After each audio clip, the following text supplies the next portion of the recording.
तो चलिए बिना किसी ताखीर के आज के इस मौजू में सीधे उतरते हैं। आज हम जिस मामले पर बात करने वाले हैं वो वाकई रूह को झंझोड़ देने वाला है। हम इस्लामी अकीदे के मुताबिक क़यामत के दिन यानी यौम क़यामत के पूरे सफ़र का एक सिलसिलेवार तज़किया करेंगे। ये तमाम मालूमात सीधे रिवायती और मजहबी ज़राए से ली गई हैं।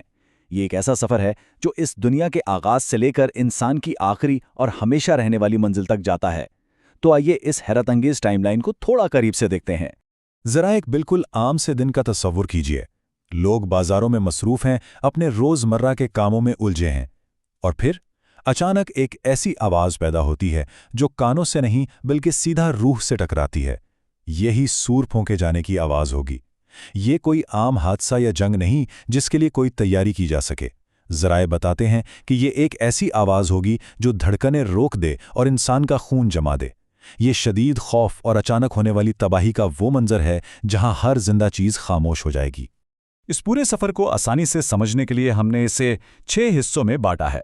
आखिरी दिन की निशानियां, कायनाती तबाही, दोबारा जिंदा होना और महशर, आमाल का हिसाब, उस खतरनाक पुल को पार करना और आखिर में हमेशा की मंजिलें। तो शुरुआत करते हैं पहले हिस्से से, आखिरी दिन की निशानियां यानी अलामात क़यामत। इन निशानियों को बुनियादी तौर पर 2 हिस्सों में तकसीम किया गया है। एक तरफ हैं अलामात सुग़रा यानी छोटी निशानियां, जो असल में आहिस्ता आहिस्ता होने वाली समाजी और तारीख़ी तब्दीलियां हैं, और दूसरी तरफ हैं अलामात कुबरा यानी बड़ी निशानियां। ये अचानक होने वाले माफूकुल फ़ितरत या सुपर नेचुरल वाक़यात होंगे जो इस बात का आखिरी ऐलान होंगे कि बस अब दुनिया ख़त्म होने में बिल्कुल वक्त नहीं बचा। अब छोटी निशानियों की बात की जाए तो हज़रत औफ बिन मालिक की रिवायतों में 6 ख़ास निशानियों का जिक्र मिलता है। ये एक तरह से तारीख़ी मील के पत्थर हैं। इनमें पैगंबर इस्लाम का इस दुनिया से पर्दा फरमाना, बैतुल मुक़द्दस का फ़तह होना, एक ऐसी वबा का फैलना जो जानवरों की बीमारी की तरह तेज़ी से इंसानियत को नुकसान पहुंचाएगी, और दौलत की इतनी कसरत होना कि 100 दीनार भी हकीर लगने लगें। इसके अलावा हर घर में फितने का पहुंचना और आखिर में रोमियों के साथ सुलह और फिर उनकी तरफ से अहद शिकनी शामिल हैं। असल ज़राए में एक बहुत ही हैरानकुन मंजरकशी की गई है। बताया गया है कि एक वक्त आएगा जब वो लोग जो नंगे पांव रहते थे और बकरियां चराते थे, वो बड़ी और आलीशान इमारतें बनाने में एक दूसरे से मुकाबला करेंगे। आज जब हम अरब जजीरे के सहराओं को जदीद तरीन और गगनचुंबी इमारतों में तब्दील होते देखते हैं तो सच में ये 1400 साल पहले की गई इस खुसूसियत से भरी पेशिनगोई की बिल्कुल सटीक तामील नजर आती है। खैर, जब ये छोटी निशानियां पूरी हो जाएंगी तब आगाज होगा 10 बड़ी निशानियों का। ये वाक़या तो बिल्कुल अक्ल को तंग कर देने वाले हैं। सोचिए, 40 दिन तक दुनिया पर एक गहरे धुएं का छा जाना, एक फरेबी दज्जाल का जाहिर होना, हज़रत ईसा का दोबारा दुनिया में आना, सूरज का अपने मामूल के खिलाफ मगरिब से निकलना, याजूज माजूज का दीवार तोड़कर ज़मीन पर फैल जाना, 3 अलग अलग जगहों पर ज़मीन का धंसना, और यमन से एक ऐसी आग का निकलना जो सबको हाँक कर मैदान महशर की तरफ ले जाएगी। इन्हीं बड़ी निशानियों में एक बेहद अजीब और सुपर नेचुरल निशानी दाब्बतुल अर्ज़ है। ज़राए इस जानवर की शक्ल सूरत को बहुत ही ख़ास अंदाज में बयान करते हैं। तसव्वुर करें एक अजीब जानवर जिसका चेहरा तो इंसान जैसा हो लेकिन पाँव ऊंट जैसे, गर्दन घोड़े जैसी, सर हिरन जैसा और हाथ बंदर जैसे। ये इस बात का खुला सबूत है कि आखिरी वक्त की निशानियां आम अकल और समझ से कितनी परे होंगी। अब आते हैं दूसरे हिस्से की तरफ, कायनाती तबाही यानी इस दुनिया का मुकम्मल खात्मा। इस कायनाती तब्दीली को एक मखसूस टाइमलाइन के जरिए आसानी से समझा जा सकता है। शुरुआत होगी पहले सूर फूके जाने से, जो फरिश्ते हज़रत इसराफील फूकेंगे। इससे हर चीज़ फना हो जाएगी। फिर आएगा एक ऐसा तवील दौर जिसे मुकम्मल खामोशी कहा गया है। एक ऐसा सन्नाटा जहां कोई वजूद बाकी नहीं रहेगा, सिर्फ और सिर्फ अल्लाह की ज़ात होगी। और फिर एक मुकर्ररा वक्त पर दूसरा सूर फूका जाएगा जो इंसानियत को दोबारा जिंदा करने का वक्त होगा। पहले सूर के फूके जाने के साथ ही जो मादी तबाही होगी ना, उसके मनाजिर वाकई रोंगटे खड़े कर देने वाले हैं। जमीन बेकाबू होकर हिलने लगेगी, मजबूत पहाड़ रुई की तरह उड़ेंगे, समुंदरों में आग भड़क उठेगी, आसमान फट जाएगा और सूरज और सितारे अपनी रोशनी खो बैठेंगे। यहां तक कि मौत के फरिश्ते मलकुल मौत, आखिर में उन्हें भी मौत आ जाएगी, यानी तख्लीक की हर एक चीज खत्म हो जाएगी। तीसरा हिस्सा, दोबारा जिंदा होना और मैदान महशर में बेदारी।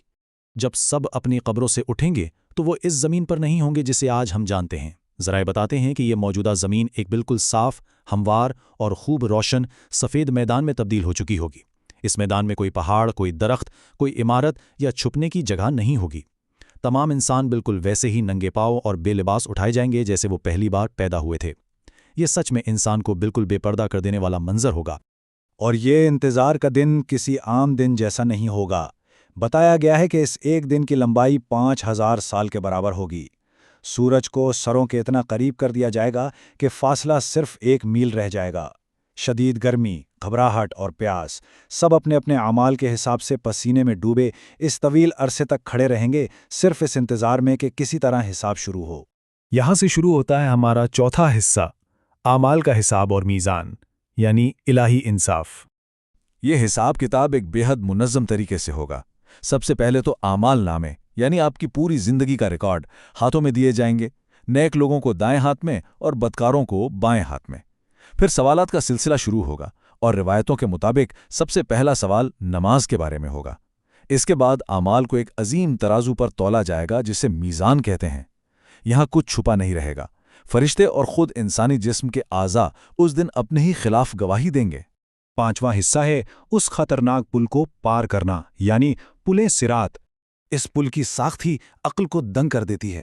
ذرائع اسے 2 حیرت انگیز مثالوں سے بیان کرتے ہیں۔ ایک طرف تو یہ بال سے بھی زیادہ باریک ہے اور دوسری طرف تلوار کی دھار سے بھی زیادہ تیز۔ اور ذرا اس بات پر غور کریں، یہ پل سیدھا جہنم کی دہکتی ہوئی آگ کے بالکل اوپر بندھا ہوگا، جس کے دونوں طرف کانٹے ہوں گے جو گزرنے والوں کو نیچے کھینچنے کے لیے تیار ہوں گے۔ اور صرف اس کا باریک ہونا ہی مسئلہ نہیں، اس کی لمبائی بھی کمپا دینے والی ہے۔ بتایا گیا ہے کہ اس پل کو پار کرنے کا سفر 15000 سال کا ہے۔ 5000 سال چڑھائی، 5000 سال سیدھی مسافت اور 5000 سال کی اترائی۔ لیکن حیرانی کی بات یہ ہے کہ جن لوگوں کا ایمان مکمل ہوگا وہ اس پل کو بجلی کی چمک یا پلک جھپکنے کی تیزی سے پار کر لیں گے، جبکہ باقی لوگ اپنے اعمال کے حساب سے ٹھوکر کھائیں گے، زخمی ہوں گے یا سیدھا اس بھڑکتی آگ میں گر جائیں گے۔ آخر میں آتے ہیں چھٹے حصے کی طرف، آخری منزلیں یا ہمیشہ کا مقام۔ جنت میں داخل ہونے سے ٹھیک پہلے انصاف کا ایک اور اعلیٰ ترین معیار سامنے آتا ہے۔ ذرائع بتاتے ہیں کہ جنت اور جہنم کے درمیان ایک اور چھوٹا پل ہوگا جہاں تمام دنیا والوں کے آپسی معاملات صاف کیے جائیں گے۔ یہ خدا کے مکمل انصاف کی انتہا ہے، یعنی انصاف اتنا باریک ہوگا کہ اگر دنیا میں کسی سینگ والی بکری نے بنا سینگ والی بکری کو مارا ہوگا نا، تو اس دن اس بے زبان جانور کو بھی انصاف دلایا جائے گا، تاکہ جنت میں داخل ہونے والوں کے دلوں میں ایک دوسرے کے لیے کوئی رنجش نہ بچے۔ اور جب لوگ اپنی اپنی منزلوں یعنی جنت یا جہنم میں پہنچ جائیں گے تو اس سفر پر ہمیشہ کے لیے مہر لگا دی جائے گی۔ اصل الفاظ میں کچھ ایسی منظر کشی ہے کہ موت کو ایک سفید مینڈھے یعنی دمبے کی شکل میں لایا جائے گا اور سب کے سامنے ذبح کر دیا جائے گا۔ پھر اعلان ہوگا کہ اے جنت والو، اب ہمیشہ کے لیے جنت ہے، اور اے جہنم والو، ہمیشہ کے لیے جہنم، اب موت کبھی نہیں آئے گی۔ یہ انسانیت کا آخری اور حتمی فیصلہ ہوگا۔ تو اس پوری ترتیب اور تفصیل کو دیکھنے کے بعد ایک لازمی سوال ذہن میں آتا ہے، آخرت کا یہ تصور ہماری آج کی زندگی کو کیسے متاثر کرتا ہے؟ یہ خوفناک اور تفصیلی خاکہ صرف ڈرانے کے لیے نہیں بلکہ احساس ذمہ داری بیدار کرنے کے لیے پیش کیا جاتا ہے۔ سوچنے کی بات یہ ہے کہ جب کسی کو یہ علم ہو کہ اس کے ایک ایک عمل کا اتنا باریک اور مکمل حساب ہونے والا ہے، تو کیا اس عقیدے سے دنیا میں اس کے اخلاق اور رویے پوری طرح بدل نہیں جائیں گے؟ آج کی اس وضاحت میں بس اتنا ہی۔ یہ ایک ایسی فکر ہے جو واقعی ہمیں گہرے غور و فکر کی دعوت دیتی ہے۔